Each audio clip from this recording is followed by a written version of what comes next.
Buenas tardes and good afternoon, everyone. Welcome to our third Financial Empowerment Charla with Nationwide on a topic that we don't often address in our community, building wealth mindsets. Whether you think you have enough money to do that or not, it is important to do that in all we do and how we live. It's actually a way of life. Like other lifestyle changes we make, like trying to eat more healthy, taking walks, this is a financial health way of life that we need to adopt, especially in planning our future. Even though our population has grown in terms of educational attainment and buying power, we still have a cultural wealth gap that will only close if our families do our parts. And it starts with us because it will last for generations. As an example, the typical white family has 5 times the wealth of a Latinx family. And that's not just for now, but as I say, always, it can impact generations. That's why we have these charlas. They are for people like me. We have to do better in understanding our day-to-day budgets. We have to have a plan for our future savings and retirement. We need to address the debt from a realistic lens. We need to have more positive relationships with money that allow for wealth to build. And like I said, whether you think you have enough money to do that or not. And that's the biggest message, that it's not too late to start. Our last charla, we talked about retirement plans. Before that, we learned about student debt. Today, we'll focus on financial goals. Those other two are kind of looking back. We want to look forward. I'm Antonio Tijerino with the Hispanic Heritage Foundation. We're thrilled to provide you with this critical information, resources, and guidance on this important topic, thanks to our partnership with Nationwide. We started the Financial Empowerment Initiative last year with Nationwide to educate and facilitate our community's journey to financial wellness. And we're building on that momentum even as we close out Financial Literacy Month, because our relationship with Nationwide is year-round. Nothing is more important than our future, and for many of us, the present is the priority, and the future is coming fast. So we want to be prepared, and that's what inspired the content for today's Charla. Latinx families are far less likely to plan for or receive inheritance. I'm still waiting for my inheritance. I don't think it's going to come. I always thought of that notion as a luxury. I didn't have, but it's not a luxury. It's an actual, it's an essential in terms of how we move forward as a community and as families. On today's Charla, our experts will share with you how to achieve the wealth mindset that will allow us to achieve financial freedom and build a brighter tomorrow and a legacy for our families. By taking control of your money, you'll be on a path to these goals. So in an effort to make sure everyone tuning in will have access to the important information we're providing in the language that you're most comfortable with, we have a translator available. So please check the chat box for instructions on how to access that feature. Also, use the chat box to ask questions, to raise concerns, or to give us energy. Now, just make sure it's set to all audience and not just to the default of panelists, because we want to make sure everybody hears you. So let's get started. Let me introduce the person who has made all of this possible for us, and someone who has become an hermano, a good friend personally and professionally to our organization, to our community, and to me, Mr. Lou Yarborough. Lou has believed in our mission and not only supported our work in the financial wellness space, but actually guided it with his amazing team at Nationwide. Lou is responsible for ensuring diverse consumers' insights and needs are integrated into enterprise solutions that facilitate enduring relationships like ours. He also develops and manages key alliances and partnerships with organizations that share Nationwide's commitment to improving the communities in which our members and associates live and do business, like ours. Thank you, Lou, and welcome to the big screen after watching comfortably from your desk as your colleagues were wrestling with me for the last 2 charlas. Thank you so much, Tony, for that warm introduction. And even more so, thank you for your partnership with Nationwide to create this impactful program. Nationwide is honored to be a long-term partner with the Hispanic Heritage Foundation, and we're excited to team up with you once again for today's virtual charlas. These charlas are so important because they encourage the Hispanic community to learn and openly talk about money and wealth creation.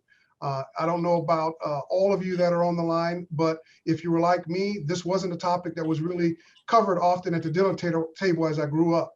And because of that, this program is put together so that it can help us break the cycle and enable Black and Brown communities to close that wealth gap that exists today. Lou, I want to talk about growing up. The wealth mindset, as you mentioned, is not one that we're born with, if you know what I mean. Many Yeah. of us, including me as an adult, have lived paycheck to paycheck. And it's interesting, Juana, who works with me and works with you guys, said that the American Psychological Association has a theory about how our relationship with money ties into the central part of our brain. And basically, having the feeling that having control over our life is a big factor in making good financial decisions. It's all impacted. In other words, your childhood experiences inform you that you can't control your circumstances, and unlearning that lesson and reversing behavior patterns is not that easy. And that's why I always point out the generational impact of our financial situations.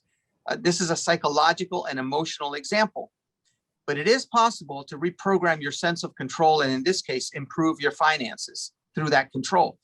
So there are ways to address the cultural wealth gap and work towards reversing it, right, Lou? Absolutely, Tony. That is a great point. You know, what you've just described is kind of commonly referred to as the scarcity mindset, and how you make sound financial choices when you're up against a cycle of paying bills and you don't have the ability to save for your future. You know, how do you change that cycle? And the good news is that you can start where you are today and make small changes that will bring you closer to your financial goals.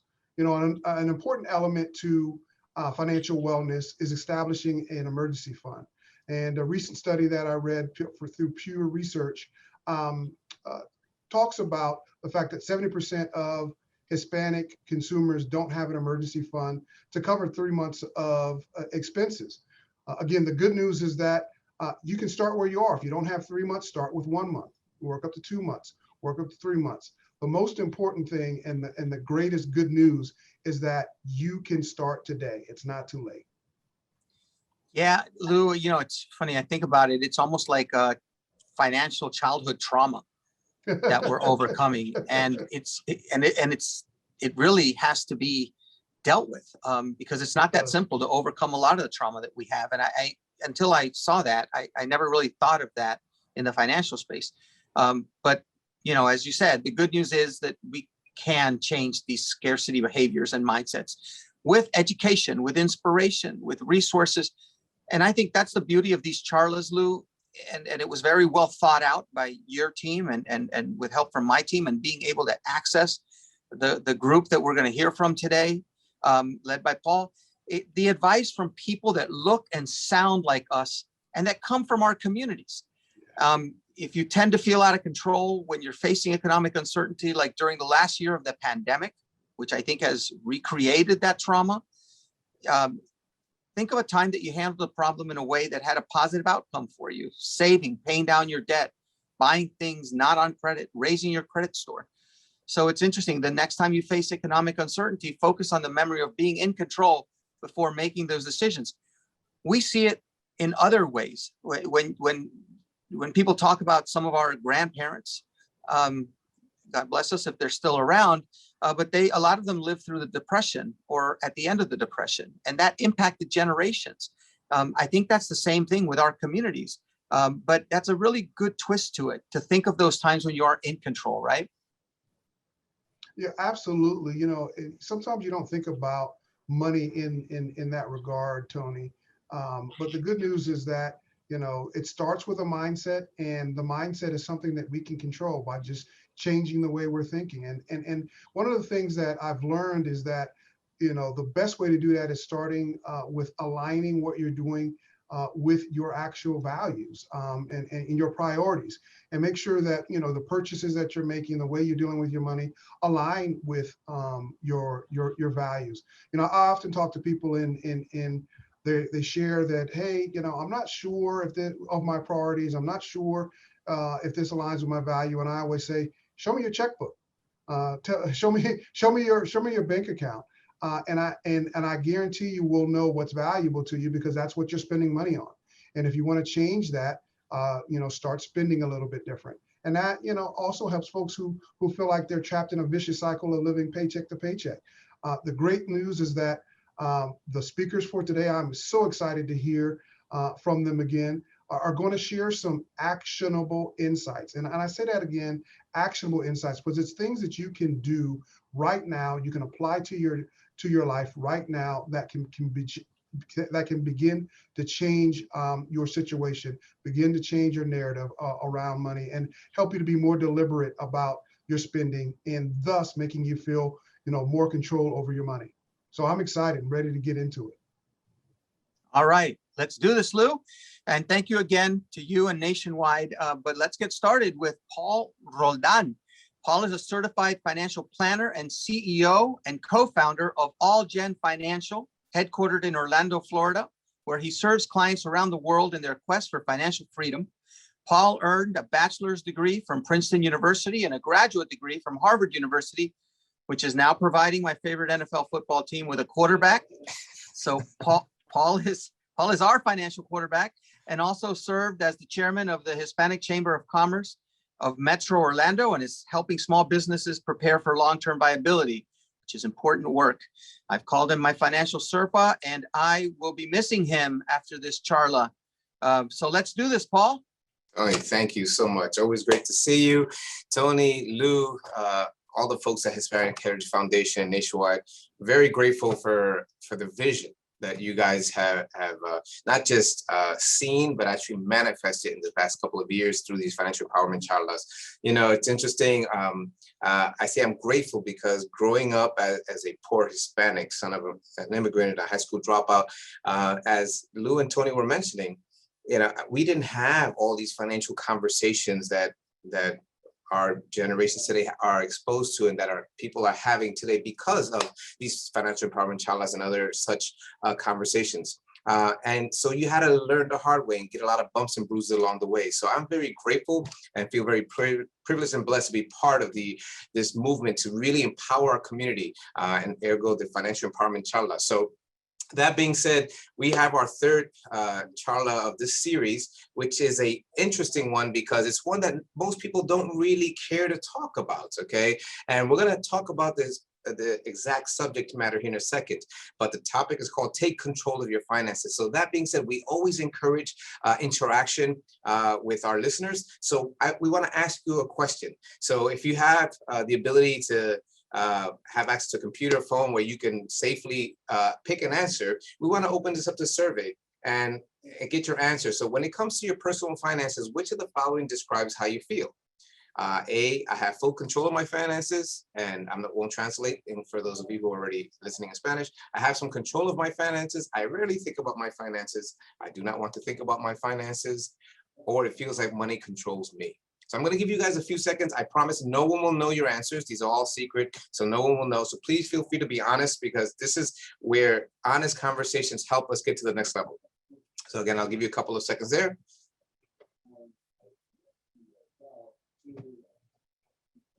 All right. So whenever we're ready, let's see how people answered. All right. So 25% say they're in full control. 63 say, I have some control. 2%, I rarely think. 4%, I do not want to think about it. And 7%, it feels like money controls me. Okay, this is interesting because 25% have full control, which means 75% don't have full control. Now, the majority said I have some control. And when I relate this to a recent survey that was done last year in 2020, it said that about 77% of Americans are stressed about finances, okay? And more specifically, about 60% of them feel like finances control their lives. So it doesn't feel like that's as high of a percentage here, so that's great. So how do we fine tune that and make that a little bit better? So that being the case, we wanna start the conversation. And thank you for answering. And by the way, as if you've participated in the past, we love hearing from you as far as any questions, thoughts, comments that you may have. So if you have any questions throughout the charla, please feel free to enter them in the Q&A section down there on the bottom of your screen. We'll leave them for the end of the presentation unless a question pops up that's very timely during the presentation. But we promise we'll try to get to all of your questions during this presentation. So please, during the charla, feel free to enter any questions in that Q&A section. But as I was saying, Lou and Tony started the conversations talking about the behavior behind finances. Okay, and the locus of the brain, the place in the brain that controls, our behavior in general. Okay, but also when it comes to finances and our self-esteem and how we feel about this, and the values or lack of values regarding money that were instilled in us while we were growing up, culturally, societally speaking. So we want to start the conversation talking about mind and having your mind be the one that really drives your actions, and mind over money. So to do that, I have the privilege of introducing my good friend and colleague, Vivi Schenk. Vivi Schenk is a financial freedom strategist and blogger. She's been a friend for a while. We've had the opportunity to share the stage for the last few conversations, and she is really an inspiration when it comes to someone who personally applies these principles, but really goes above and beyond just adding 1 + 1, but saying, what is the feeling behind that? What is the driver, the emotion behind that, which is where most of us have to start. So Vivi, please join the conversation and share some thoughts that you have on this topic with us. Thank you, Paul. Thank you so much. And thank you, Hispanic Heritage and Nationwide, for creating this space to empower our community. And thank you, everyone that's joined today. I'm really happy that you're joining us as we discuss this topic and you're getting ready to take control of your finances. Now, before we start talking about how you can take control of your finances, like Paul has mentioned, it's very important that we also understand what are some of the things that might cause us to actually lose that control. Right? Because I really believe that any external goal is first achieved by winning internal battles. But if we don't understand what we're battling against, we might lose those battles and then end up falling into what is called self-sabotage. So how does self-sabotage look? What is this? It basically is when you know what you're supposed to do, but you don't do it, or you do the opposite. Right? So maybe you're supposed to save money. Who's had the New Year's resolution of this year, I'm going to save this amount of money, right? But then you don't do it. Or you're not supposed to use credit, you're not supposed to carry debt, but then you just can't help yourself, and then you swipe the card, or then you finance a new car, even though you kind of already knew that that wasn't necessarily the best decision, right? And the thing about self-sabotage is that it usually, first, it hinders you from moving forward, which is what you truly want. And then it just leaves you with this feeling of failure and defeat, right? And so that's why it's very, very important to start practicing self-awareness, okay? Because what we need to do is we need to try to find what is the root cause of that self-sabotage. So some of the things that you might want to look for is first, identify if maybe there are some patterns of low self-esteem. Maybe when you're spending, maybe that what triggers you to swipe the card at that moment, maybe is because you somehow want to prove your worth, right? Maybe you want to prove your value, maybe to your parents, right? Or to your friends, you feel like you want to keep up. Maybe you offer to, hey, let me pay for your meal, even just because, I don't know, maybe you want to please that person, look good in front of that person, right? I'm just giving some examples, but those kinds of behaviors, the motivation behind it is the low self-esteem. So we need to start figuring out, am I struggling with this? Is this something that I need to heal so that I can change my external behaviors, right? The next thing that you might want to look into is maybe fear of success. And this is something that I've experienced and is very real.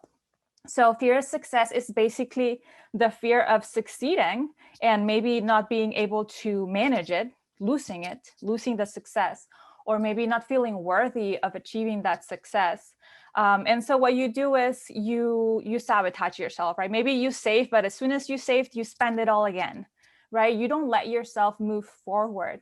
And that can be rooted maybe in past experiences. Maybe in the past, you made mistakes with money, and so you just don't feel like you deserve that success. Maybe in the past, you've experienced loss. You've experienced the pain of losing money, or maybe losing relationships because of money, right? And you don't want to experience that pain again. And so you hinder yourself from moving forward. The next thing that you might want to be in the lookout is fear of failure.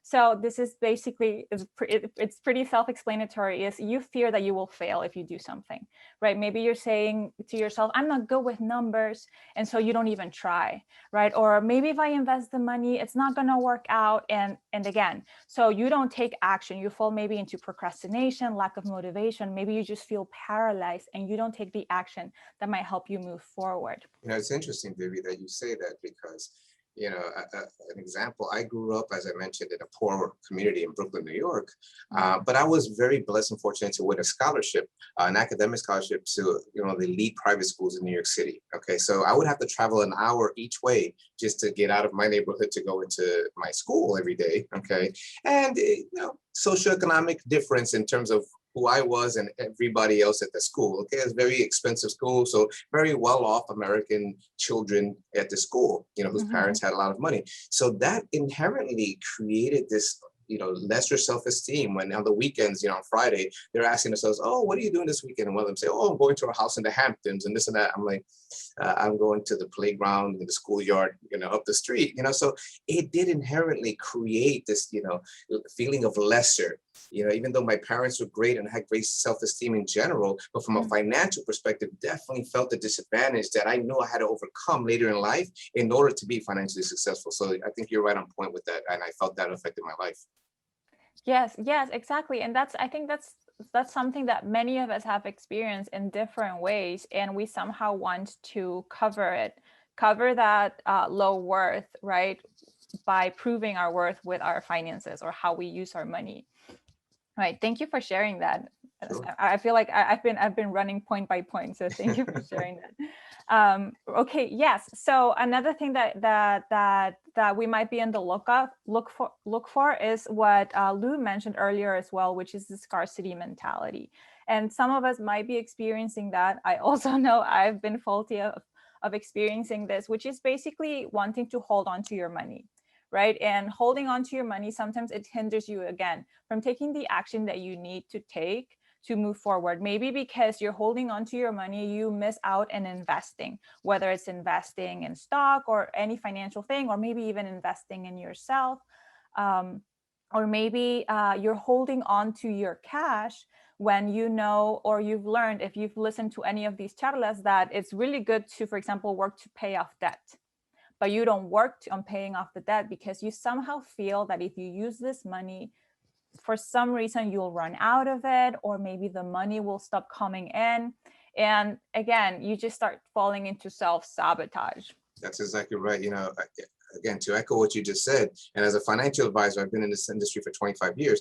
I've seen people that come to my office and they have X amount of money in the savings account, okay? And nothing against, you know, savings account per se, but that's not a place where you're going to make a lot of interest, okay? Go look at your bank statement if you're not sure. And yet they come in and they owe X amount of this debt and X, and they're paying ridiculous amount of interest on some of these debt. And you tell them, I said, do you understand that this is earning nothing, your money, and this is costing you all this money? So logically it makes sense, but emotionally, again, this is why we're having this mind over money, okay?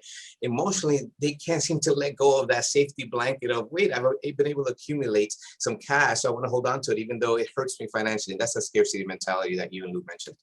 Exactly. Thank you for sharing that. And as Paul is sharing, and as I am sharing as well, you know, maybe share in the chat if maybe you feel like you've experienced any of these things.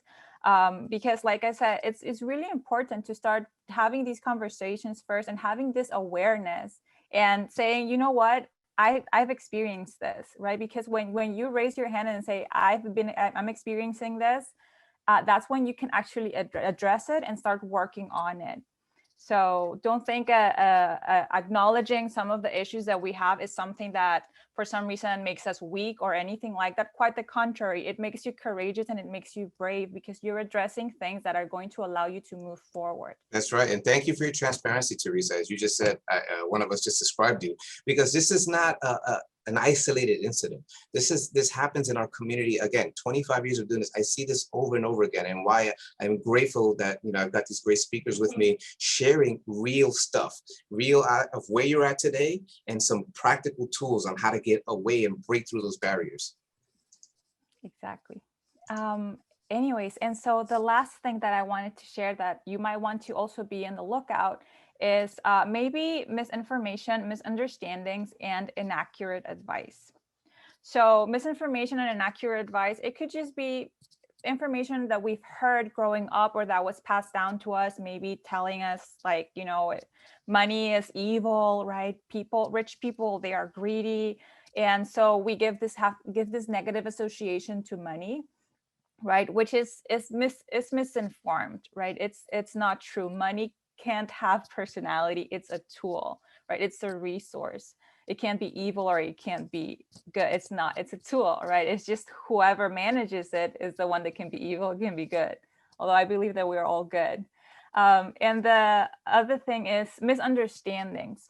A great example that I wanted to share is someone that I worked with, and he shared with me, for example, that when he was growing up, his mom told him, money is not important, el dinero no es importante, right? But he grabbed, I'm sure that his mom had great intentions and he was teaching him a valuable lesson, but he took that, and as an adult, he expressed it as being careless with his money. Right. And that's probably not what his mom was trying to teach him, but he misunderstood the lesson. So again, this is also things that we might want to seek and discover in our own minds, in our own hearts, so that we can work on it. Because I really believe that finances, it's both offense and defense, right? So offense, we're going to talk about this in a little bit. Defense is just what are some of the things that can cause me to lose that control, right? And I really believe that if you can name it, you can tame it. So once you have that awareness, you can work on it. You can practice self-development. You can read books on the subject. You can find an accountability partner, a mentor, an advisor, a coach, a therapist, right? So that you can overcome these issues.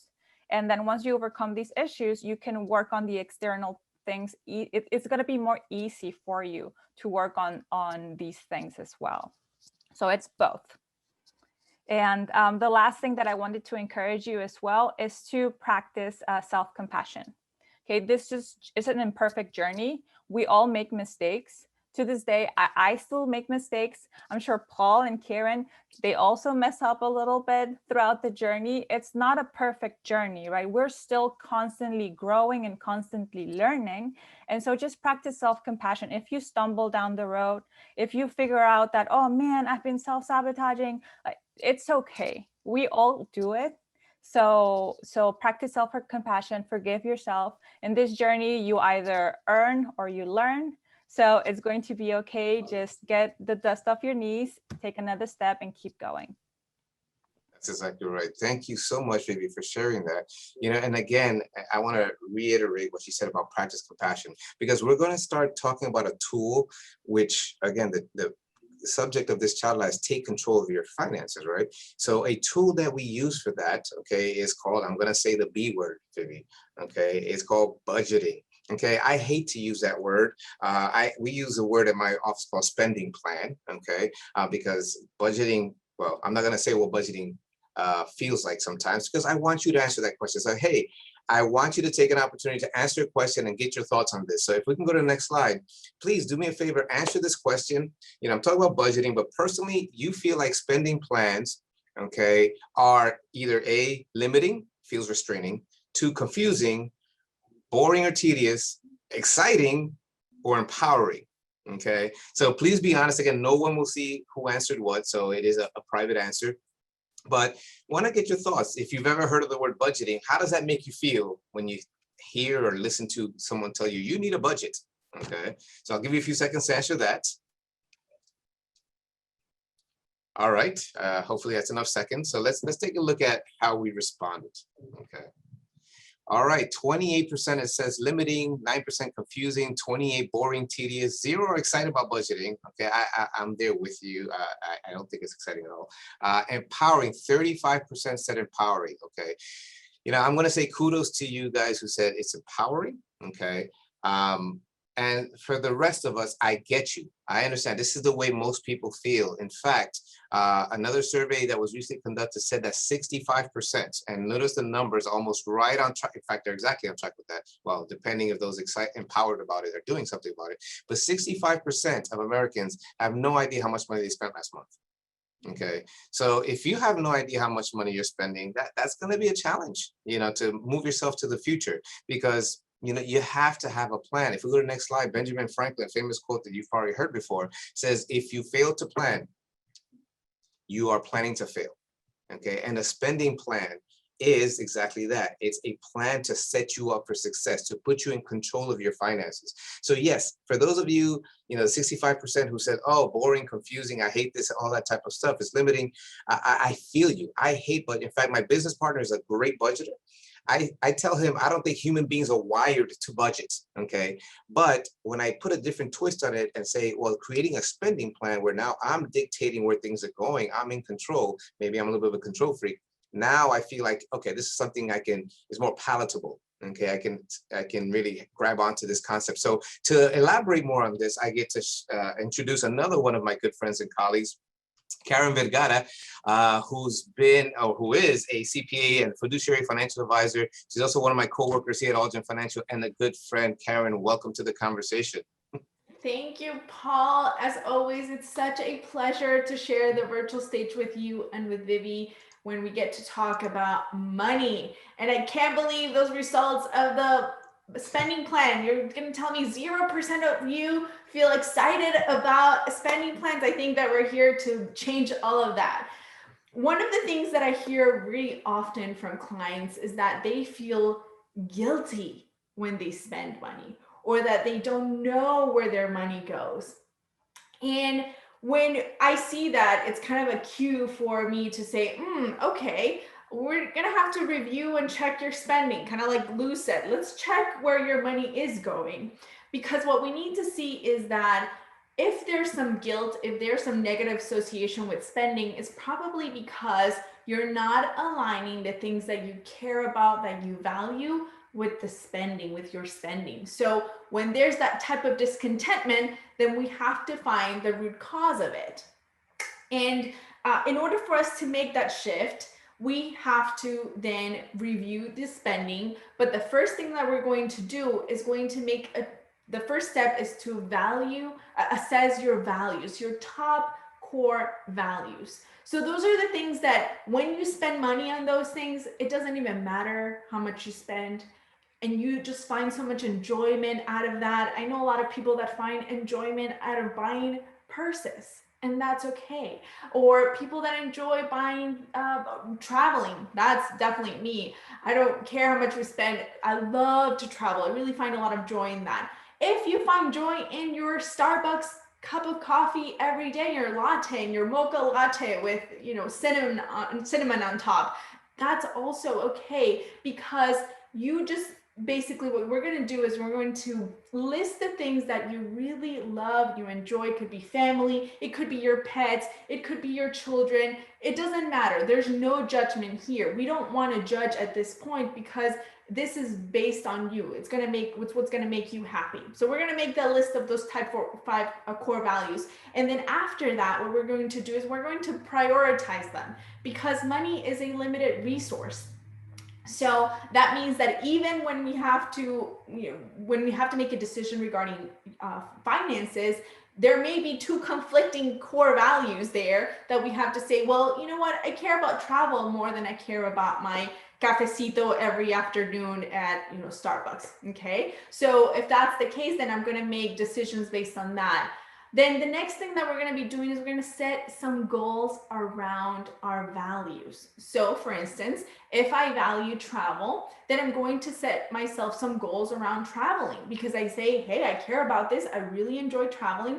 Well, I'm going to make sure that I have enough money for traveling for the year. So I'm going to set myself a goal around that. And it can be the same thing around other things that just as I shared with you, your kids, your family. I know a lot of people that enjoy going out to eat, and that's fine, as long as you make room in your spending and you make that a priority for you. Then once you create your goals, then we're going to go back and we're going to review spending. So again, we go back to what Lou said. Let's check where you are spending your money, and let's confirm that the things that you say you value are aligned with the things that you actually spending your money on. And I say that because many times in our office, Paul, I'm sure you see this as well, that when we review the spending for clients, food might be, up there. And it's okay, because if people just enjoy not having to cook and enjoy their foodies, then it's fine if that's what makes you happy and you enjoy doing that. I wanted to share something regarding that, Karen. So when my husband and we started budgeting together. Well, I'm sorry. I have nothing against the word budget for creating your spending creating plan. our spending plan, creating our spending plan. When we started creating our spending plan together, so I'm the nerd. I love the spreadsheets. I love doing spreadsheets. So I'm the one that created it, right? And the first month I made our food budget lower. And my husband got depressed. I mean, you know, I'm Peruvian. I can eat rice and beans all year long, right? But he can't.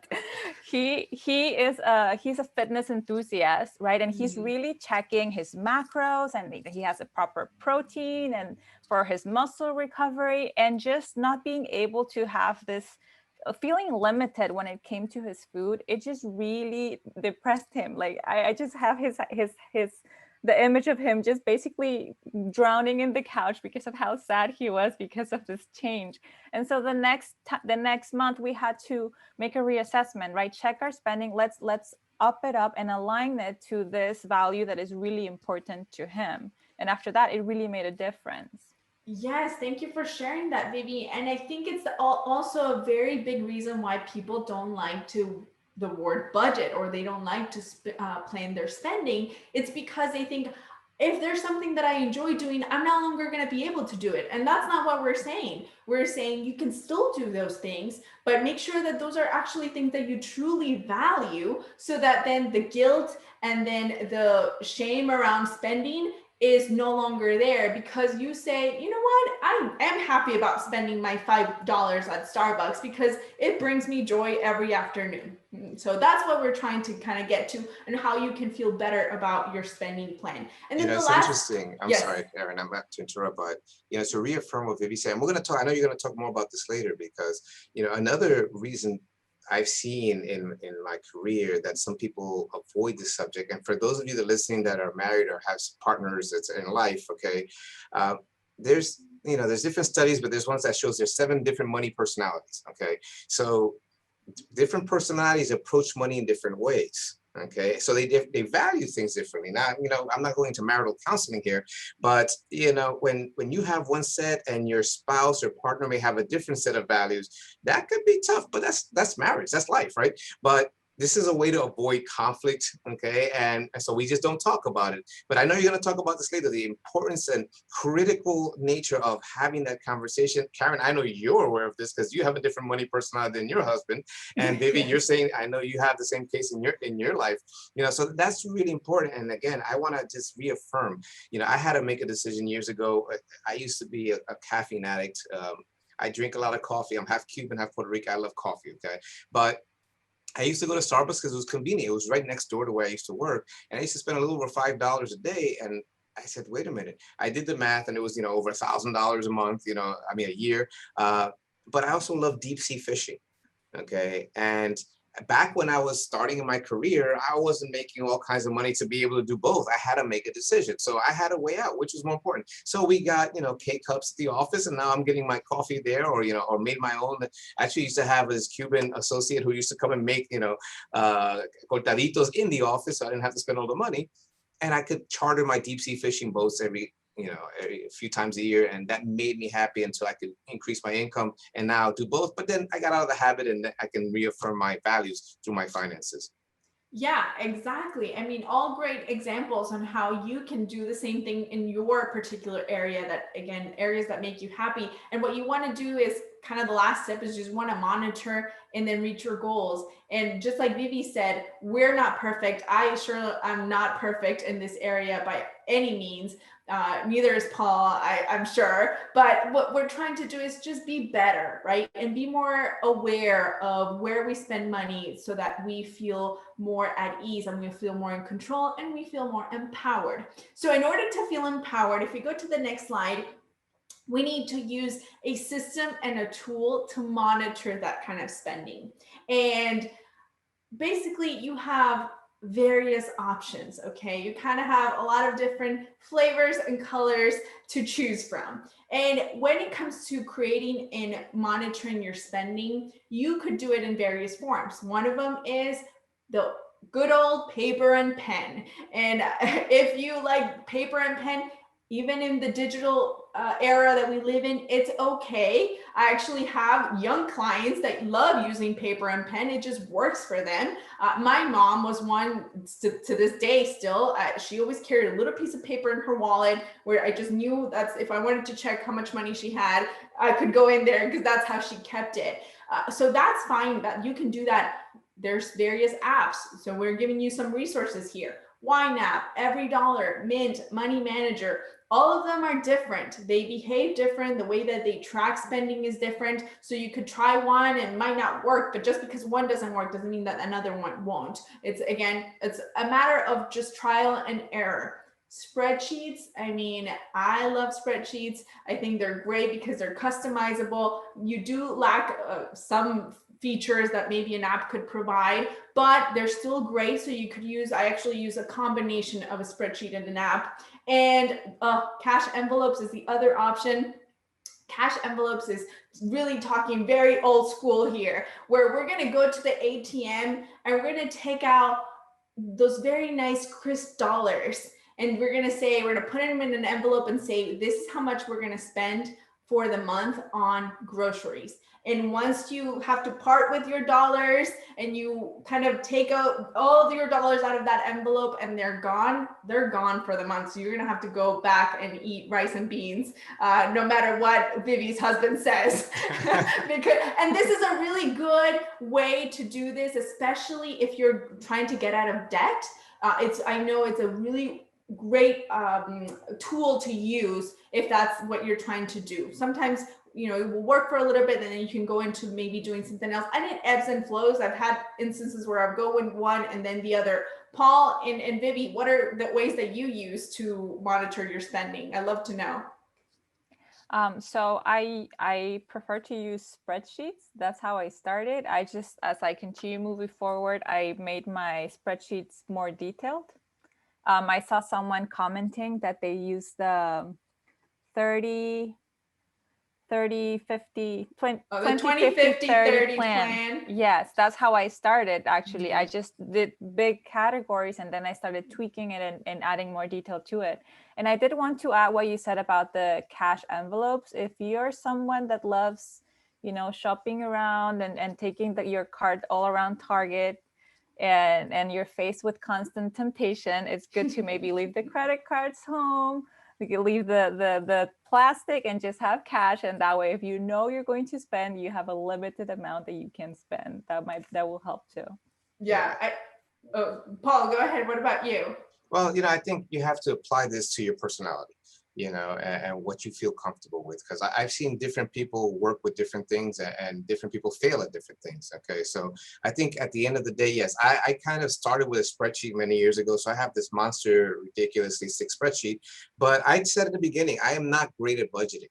Okay, and I say that very honestly. So I have some broad sweep categories. I am blessed to typically, while I don't say I'm great at budgeting, I do have a budget. I have a spending plan, and I know that my spending can only hit this much because I need some surplus for other stuff. So I live up to that point, okay? So that is a spending plan. It just may not be a micromanaged one, and that's my personality, okay? I do have an app also. Now, I want to answer Jesus. He asked, how secure are these apps? And that's a great question. And keep asking questions, guys, but let me encourage you to ask in the Q&A section. I'm trying to check both, but please ask them in the Q&A whenever possible. Yeah, some of these apps are a lot more secure than others. Okay, and some of them, actually, I won't mention which, but like some, even when I see it, they sell your information to, credit cards and to try to, solicit business from you. So you have to be aware of this. The spreadsheet obviously is your own spreadsheet. Hopefully no one hacks, if you have an online spreadsheet, hacks that. So that's just technology, paying today. But yes, you have to work with what's best for you. I fear the cash envelope system personally, because I'm afraid, oh my God, what if I lose the envelope? Or what, I know me, I'm always on the go. So, but my grandmother did it very well, and she had her spot for that. So, there's different tools, and any of these can work based on what works for you. Yeah. And I think it also, try one for a few months, right? We always say try three for at least 3 months, see how it works. And if it doesn't work, then move on to something else. But just because it's not working doesn't mean that you just have to give it all up and say, oh, I just can't budget, I can't do this, because we understand the importance of really aligning your spending to your values, but then again, monitoring that spending. So I like to think, before I go on to the next slide, I want to just refer you to the Financial Health Check Charla that you can go back and review all of our charlas. Really, you can go to foryourfinancialwellness.com and then check all of those great resources out. We have there's tons of calculators in there as well. So check those out if you haven't been part of those in the past, or if you want to get a refresher. All right, so let's go to the next slide, please. And here we're talking about how do we build and to keep the momentum, right? Because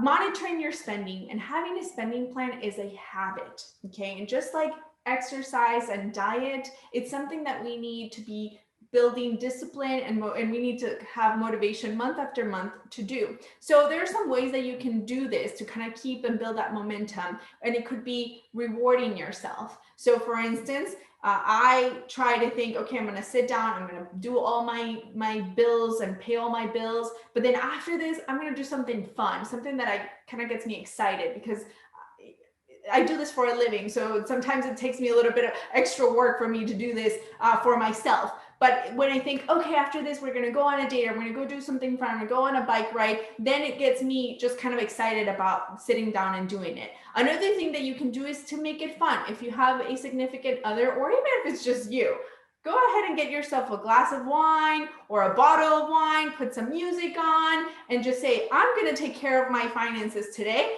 and just make it fun. Get some takeout. And just make it a good experience. Make it a good, fun experience for you. And then think about the end goal. How would it feel for you to be out of debt, right? How will it feel for you to have your fully funded emergency reserves? I'm pretty sure it's probably going to be more exciting and more fulfilling than feeling not in control or feeling guilty about your spending. Or even how would it feel for you to actually get that cup of coffee or buy that nice handbag, but know that you're doing it because you've planned to do it ahead of time. Paul, what do you think about this? I don't know if you have any other thoughts, or Vivi, if you have any other tips to give our audience. Well, I don't want to add any tips. I think you're making it, you're right on point what you're saying. This is, and again, I'm talking honest, I hate this stuff personally, okay? And I'm a financial advisor, so I'm not saying this is the most elating thing for everybody, okay? But Jose said it, oh my God, I want to reward myself. I feel like I need a budget for that too. Actually, you do, but that's again the whole point. Yes, I do reward myself every now and then, okay? But because I'm in control of my finances, I know it's okay. The challenge is when you're not in control and then you're rewarding yourself for stuff that you shouldn't be rewarding yourself, and then you don't know where that fits into. So again, one of the most common things I've had people say to me in my office is, in the 25 years I've been doing this is, you know what? I don't know where my money goes at the end of the month. And, sort of sarcastic. I can be sarcastic at times, but I say, well, if you don't know, who else is going to know? You have to be in control. So this is what it's about. It's really putting you in the driver's seat. And trust me, when you're in the driver's seat, money feels so much better with every dollar you spend. It's rewarding to spend a dollar now because you're following your own plan. So that being said, I want, Karen, if I may transition us for a second here, I want to ask, I want to get your participation again, and remember to keep asking questions in the Q&A section. But do you feel, we've been talking about values and the importance of alignment with, being in control of our finances. So do you personally feel your spending is aligned with your values? Okay. And again, no one will know your answers, but please feel free to answer this question. Maybe you don't know, you haven't thought about it, or yes, I know my spending, and someone said, show me your checkbook and I'll show you your values or what's important to you. So do you feel that your bank account, checkbook, most people don't balance checkbooks anymore. Do you feel that your spending is aligned with your values? So I'll give you a second to answer that. All right, that's enough seconds. Let's see how people answered the question. So we have 70% said yes, very good. And 20% said no, and 11% said, I don't know, unsure. Okay, thank you for your honesty, okay? And while 70% said yes, there's still a group that says, I don't know, or definitely not, okay? And even for the yes, it's always good. I have to constantly relook at it, because as you said, it's a discipline. Okay, and we hear how many people fail the New Year's resolutions every year because they want to lose weight, Yet, come end of February, gym membership skyrockets. It's the most profitable month. I used to be on the board of a gym here in Orlando. It's the best month ever, January, okay? But then come February, come March, kind of fizzled away, okay, including the memberships. So one big distinction we have to make, if we can move on, is understanding this. And someone, interestingly, someone said the 50-30-20 plan, which I know Elizabeth Warren made famous in one speech that she said, talking about needs versus wants. Okay, there's different ways to do this, when it comes to budgeting, because some people say, well, how much should I spend here? It really depends on your values, and it depends on your income, which is where every budget starts.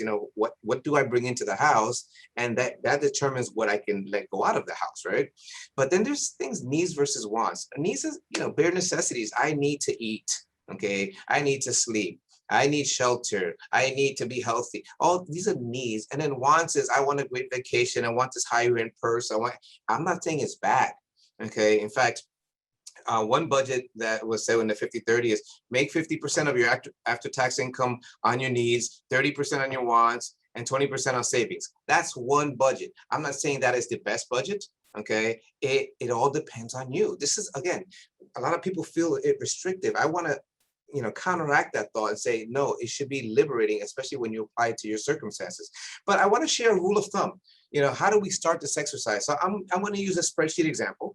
Okay, so if we can go to the next slide, here's a basic rule of thumb for a spending plan. Okay, and it gets to this detail. So if you say, categorize, write down different subjects, different topics or areas of spending. So here we have giving, saving, food, utilities, housing, transportation. This is all after tax. Okay. So you kind of have to know your tax bracket a little bit, okay? But these are hypothetical examples of what might be decent ranges for you to spend, okay, on the different categories. Vivi, you wanted to add to that? Question. Yes. So for example, let's say in my case, my husband, he would want to put 15% towards food, right? Okay. I like clothes, so maybe in personal spending, I might want to do 10%. Right? Can I actually do all of the top ranges and those percentages just while we're at it? No. Okay. So everything. Yeah, this is where, and you're bringing the whole, marital conversation. But even if you're not married, okay? Yes, there are ranges because it is incorporating what's important to you, and some things may not be as important. So food, okay, go up to 15%, but then I've got to maybe be, make sure I shop around for cheaper insurance and for cheaper, health expenses. Things that are not spend as much on recreation. So this is a negotiation with yourself or with your spouse or a combination thereof, okay? But it is arranged, giving you the ability to say, okay, well, I'm gonna spend more here, so I'll take less, I'll spend less in this area. Does that make sense? So if we actually look at an example, thank you for asking that question, Vivi, because I know that can be confusing. But if you look at an example of this, here's someone, if you go to the next slide, here's someone who actually takes home $4,000, okay? So within those same categories, and it doesn't have to be these categories, it's just an example, okay? If we were to use some of these budget items, okay, you see that it translates into actual numbers. Okay, it doesn't stay in percentages. So 10%, if I want to give 10% of my income, I give $400. If I want to save 10%, I save $400. Okay, and this is on a monthly basis. What is important to understand is it all has to add up to 100% or to whatever your net income is. Okay, so what is my net income? Let's create percentages for those categories that I feel good about, that are in alignment. Man, if I could do this, I'd be loving life. Okay, and this is where you can maybe throw in that extra 1% for your reward. I'll say.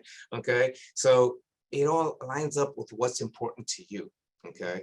So if that being the case, I wanna share some tips, because again, and remember Vivi said, practice compassion, okay? And I say that because this is not easy stuff, okay? This is very meticulous. I promise you this, you will not get this right on the first try. I tell people, give themselves 3 months to actually create the habit of actually monitoring, of getting an adjustment, because here's what happens. All of a sudden, the moment I almost can promise you, the moment and the month that you start doing this, oh, your car broke down. Oh, this didn't happen. Oh, and that blew out your percentages, okay? And if that's the case, we encourage you to listen to previous Charlas about having an emergency fund, all that kind of fun stuff, okay? But it's okay.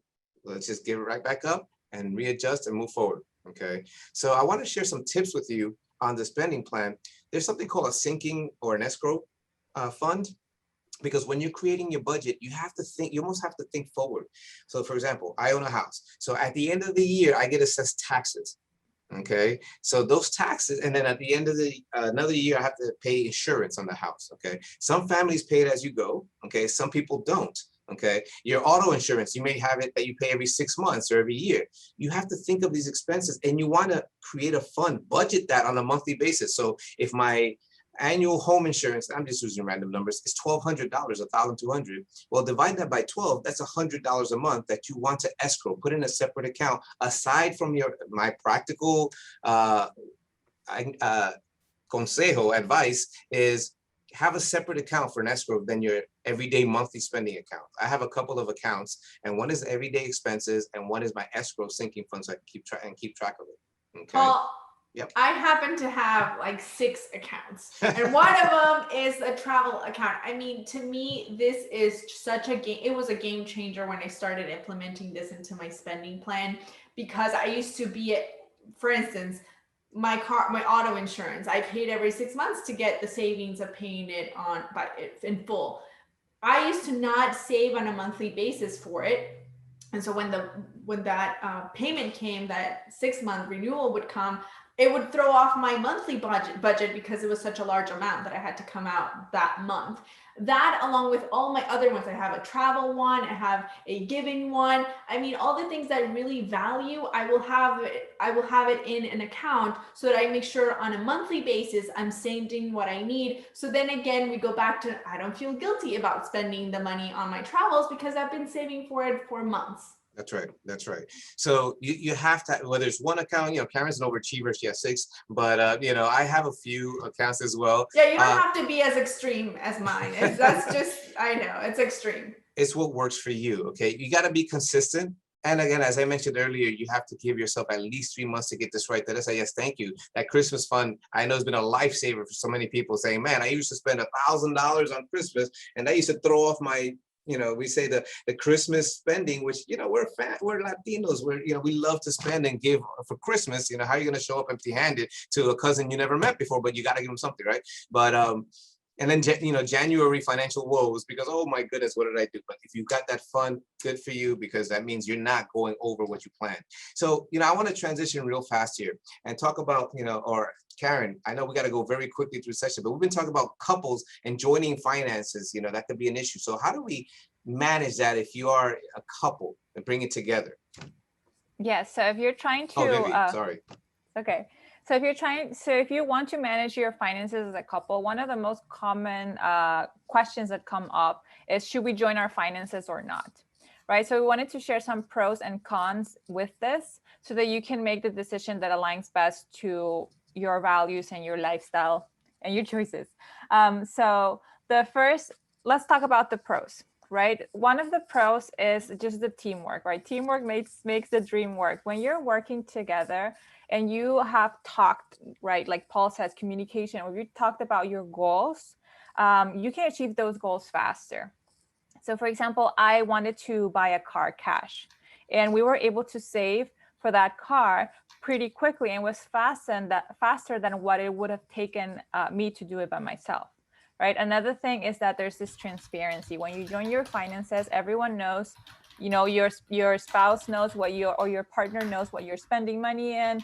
I know where my husband is spending his money in. And so it gives this additional layer of transparency that it improves the trust in the relationship, right? And trust is everything in a relationship, I believe. It also adds to accountability. This might sting or suck a little bit sometimes, because sometimes we don't want to be kept accountable, but this is actually a pro, because again, if we're working towards goals, you want someone to keep you accountable, right? And the last pro that I wanted to share is that it is simpler. It is easier to just manage one account than to have multiple accounts, multiple bank accounts, multiple credit cards, multiple everything. Rather than if you just join it, you also make it less. So it's easier to manage that way. And Karen, I don't know if you want to share some of the cons with us. Yes. And before I do that, I know it's 5 p.m. So we're just going to go for another max 10 minutes, because there is important information here to talk about, not just for couples, but also for singles. So we'll just kind of wanted to just let you know that if you want to stick around, and also we have a few Q&A questions, so we'd love to answer those as well. But yeah, some of the cons, when you come together and you say we're going to join finances, well, you're going to have to give up a little bit of independence and control, and that's okay. And I say that because my husband and I went through this process together when we got married. He had $60,000 of debt. I've been sharing that for a while. I think he's watching this, so he knows I have permission from him to share this. But he had $60,000 of debt when we got married. And I, on the other hand, had built a net worth already that was pretty significant. And so it was hard for me to say, hey, we're going to start now. I'm going to share the debt with you. Basically, when the moment that we're married, we're going to go ahead and share the debt. Then also he was of the thought, wait a second, so now I'm going to have to reduce, or I'm going to have to give up my independence when it comes to spending, or really have no control how I spend my money. But what really was beautiful, what came out of that, was that we had to have very tough conversations very early on. And it really helped us solidify not only our marriage, but also other areas in our life. Because when there's a reason why money is one of the biggest reason why people get divorced, or what the biggest reason why people fight, or in a marriage, or as a couple.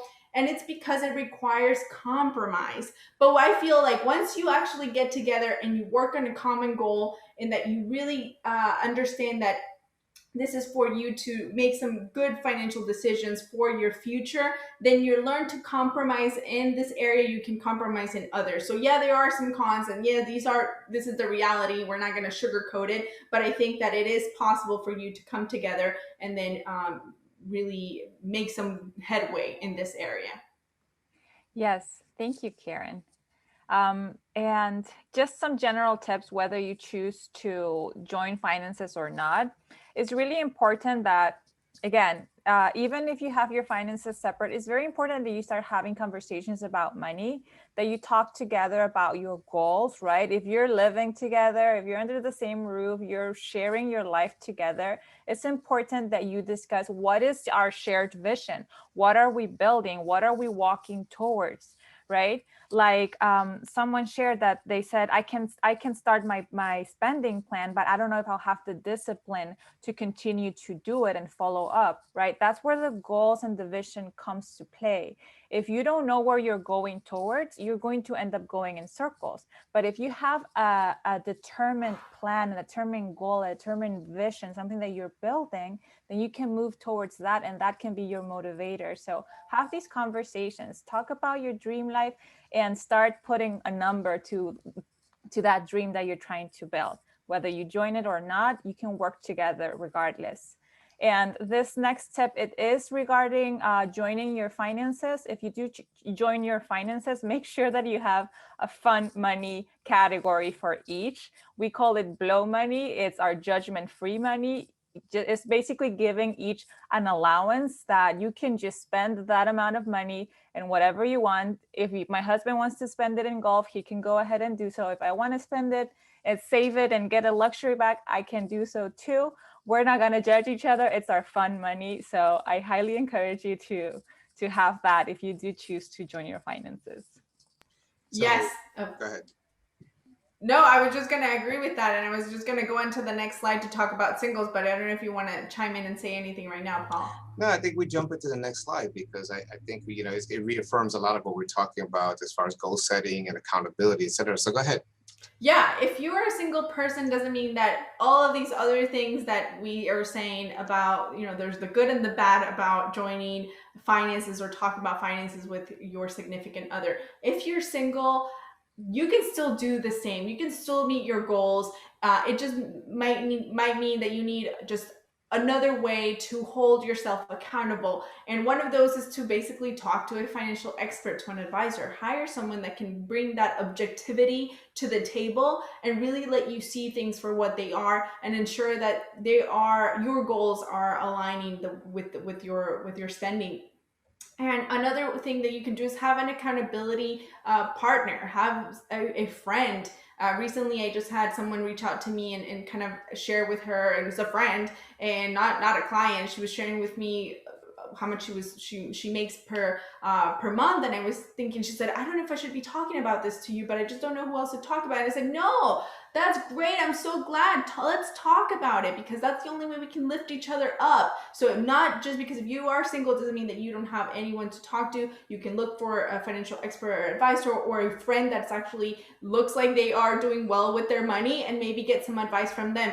Vivi, I know that you're really familiar with financial groups and Yes. social media. So that's another way also that single people can get some accountability, correct? There's so many resources online. If for some reason maybe your friends are not jumping in the road of taking control of on the train of taking control of their finances, there are groups online. There are Facebook groups. Some people are starting Slack conversations. This new app, I'm still getting familiar with it, but there's so many resources, both free and paid, that you can get access to. And it is great because you can see that you're not doing this alone, and you can see from people that maybe are a couple of steps ahead that can inspire you, and you can even be inspiration to others. I really believe that the accountability is so important. And if you can't find it around you, there are definitely groups that you can join. And you know, and that's so important that we understand this. And I just want to clarify the first tip, find a financial expert or advisor.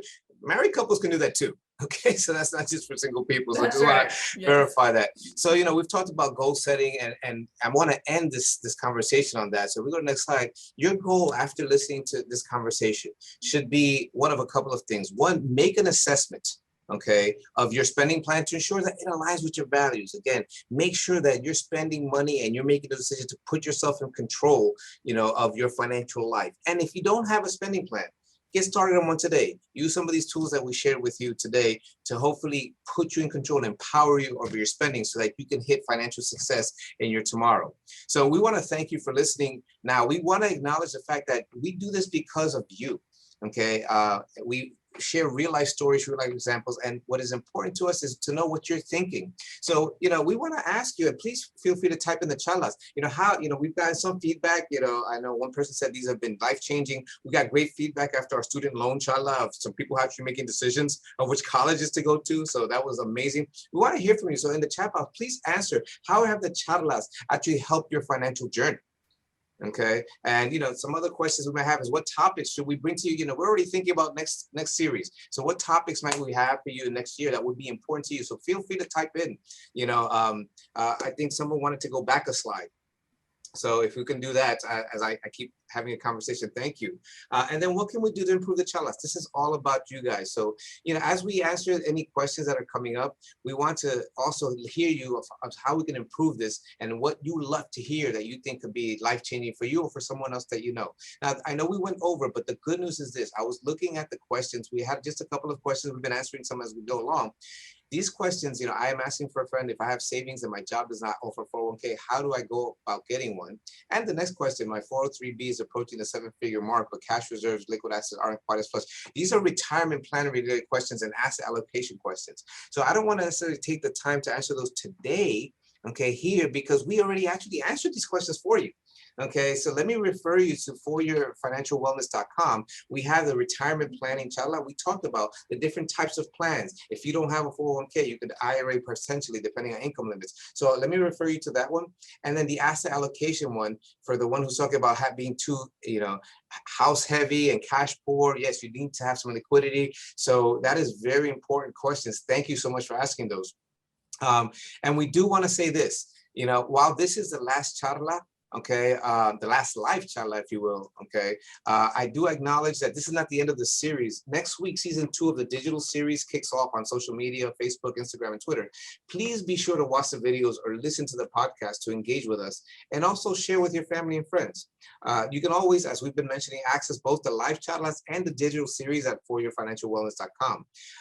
Understand, the more we continue to talk about financial wellness and share what we learn, the more impact we will have as a collective and help bridge the wealth gap that Tony mentioned that exists today in our Hispanic community. So to to help bridge that gap. Again, we want to be a resource to you. I see the comments are coming up. Thank you so much for sharing that. We want to encourage you to visit that website.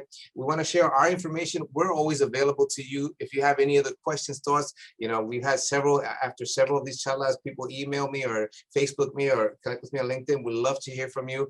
It's what we do for a living. So everyone, thank you so much. Thank you to the Hispanic Heritage Foundation and Nationwide for putting this together, and always a privilege, Vivi and Karen, to be able to share the virtual stage with you. Thank you for listening. Thank We you. wish you much financial success in your future endeavors.